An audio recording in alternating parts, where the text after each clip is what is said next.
വൈകുന്നേരം 4 മണിക്ക് നെയ്യപ്പം ഉണ്ടാക്കിയാലോ? ആയിക്കോട്ടെ, നമുക്ക് എന്തായാലും സന്തോഷം. നെയ്യപ്പത്തിന് ആവശ്യമായ സാധനങ്ങൾ 1.5 ഗ്ലാസ് അരി, 3 അണി ശർക്കര, 4 സ്പൂൺ ചോറ്.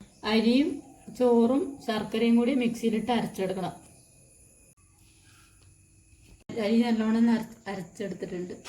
അരച്ചെടുത്ത മാവിലേക്ക് തേങ്ങാക്കൊത്ത് നെയ്യിൽ വറുത്തതും കുറച്ച് എള്ളും ഒരു നുള്ളു ഉപ്പും ചേർത്ത് ഇളക്കുക. നല്ലോണം മിക്സ്. 5 മിനിറ്റ് റെസ്റ്റ് ചെയ്യാൻ വെച്ചതിന് ശേഷം നെയ്യപ്പം ചുട്ടെടുക്കാം.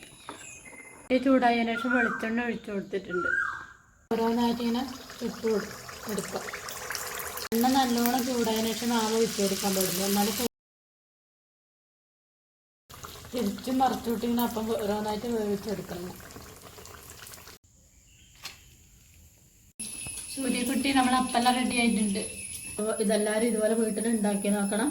അഭിപ്രായമെല്ലാം കമൻറ്റ് ബോക്സിൽ അറിയിക്കണം. വീഡിയോ ഇഷ്ടമെങ്കിൽ ലൈക്ക് ചെയ്യാനും സബ്സ്ക്രൈബ് ചെയ്യാനും മറക്കരുത്. Tata bye bye.